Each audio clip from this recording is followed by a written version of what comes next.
These are countries that love each other and the reasons behind why they love each other. Starting things off, we have Brazil and Argentina, and they love each other because they're economic partners. And let me just say right now, these two countries definitely don't love each other. So this is an absolute lie.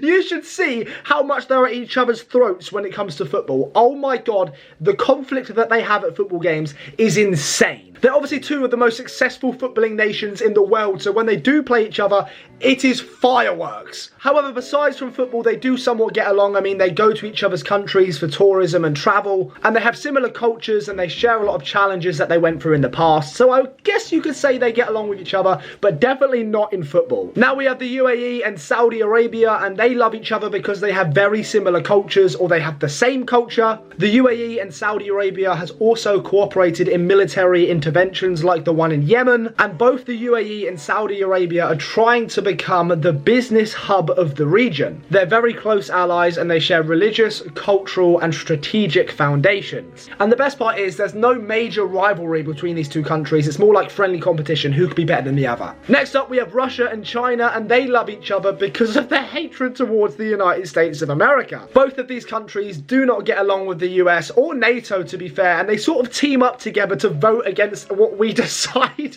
So they're sort of friends because they don't like the same person. Also, China buys a lot of oil, gas and raw materials from Russia, so they obviously get along. And they also hold joint military exercises, so that's another reason why they get along. However, they don't necessarily trust each other, so they're not the best of friends. They even had a border war in 1969, according to Google.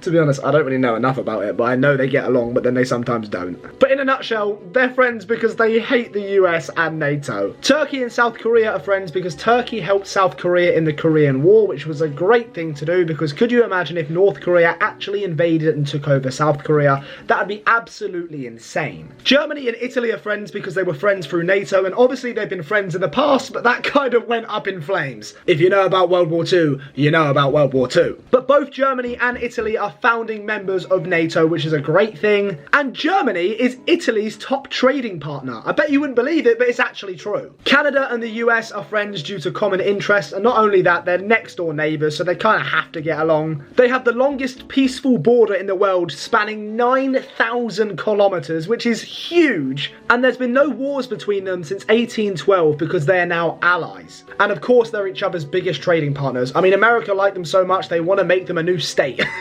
But look, what I'd like to see, Canada become our 51st state. Saudi Arabia and Pakistan are very good friends because Saudi Arabia supported Pakistan during its war with India, and they share a relationship of brothers in faith. They all really share Islamic ties. And both Saudi Arabia and Pakistan are both rooted in Islamic ties, and they have mutual interests. They're actually called brothers in faith. And not only that, Pakistan has helped provide military training to Saudi Arabia. India and the United States of America, it's pretty similar to Russia and China, that they literally are friends because they don't particularly like another country. They both don't particularly like China, so they're going to have mutual interests and they're going to become friends. Both countries see China as a strategic rival, and India is also a part of the Quad Alliance with Japan, Australia, the USA and India, which aims to maintain peace in the Indo-Pacific. Not only that, India and the US trade $100 billion every single year between each other, and US tech giants like Google, Microsoft, Apple are deeply invested into India. Obviously in the past they've had their differences in the Cold War with the Soviet Union and India and Pakistan and the US, but now they've seemed to made up. The United Kingdom and the United States of America, the two best of friends in the entire world.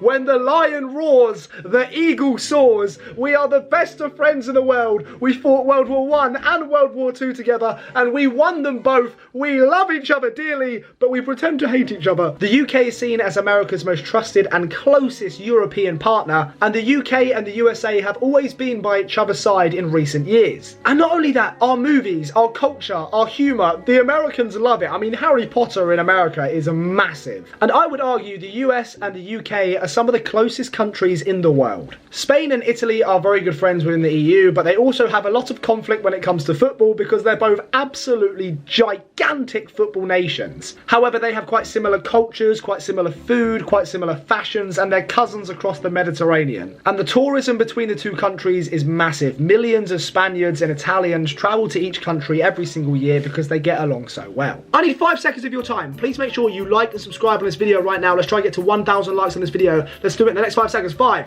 4, 3, 2, 1. Like and subscribe. Anyway, back to the video. China and North Korea. Do I need to explain this? Probably not. Am I still going to do it? Of course. China helped North Korea in the Korean War, but this is mainly because they didn't want the South Koreans entering China and potentially trying to take over Chinese land. It was very strategic on China's part, but it obviously also helped them as well. In the 1950s, they sent over 1 million Chinese troops into the Korean War to make sure it was all settled down and they wouldn't be overthrown. And China pretty much sees North Korea as a buffer state between itself and South Korea. Because could you imagine if North Korea actually fell, there would be American troops on Chinese borders, and they would hate that. They cannot let North Korea be taken over. So for this reason, they're very good friends. And not only that, China also supplies 90% of North Korea's trade. 90%. So if China ever felt like pulling out of North Korea, that's 90% of their trade gone. This includes food, fuel, consumer goods. North Korea would be absolutely screwed. But China isn't a big fan of North Korea having nukes, but you know, what can you do? They've got them now. Next up, we have Iran and China, and they're both obviously against the United States of America. Some of these friendships are literally just forged because they both hate the same country. I kind of find it quite funny. Like, what do you mean you're best friends with a country because you despise the same country? That's like being in primary school and you both hate the same person,